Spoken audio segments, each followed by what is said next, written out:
Lucena PNP tiniyak na igagalang ang karapatan ng mga motorista sa mga COMELEC checkpoint ngayong nagsimula na ang election period. Si Carmi Isles sa Radyo Pilipinas Lucena para sa Balitang Pambansa.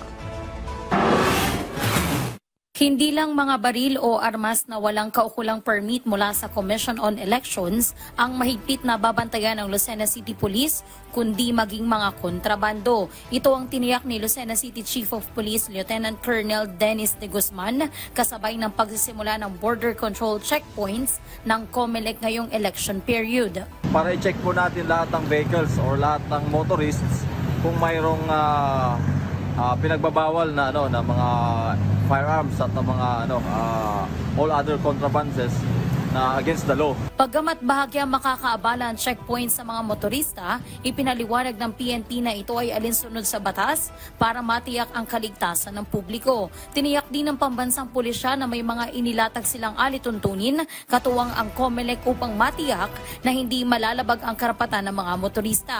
Kaya hiling ng Lucena City Police makipagtulungan sa mga otoridad para matiyak ang seguridad at maayos na halalan. Mula sa Radyo Pilipinas Lucena, Carmi Isles para sa Balitang Pambansa.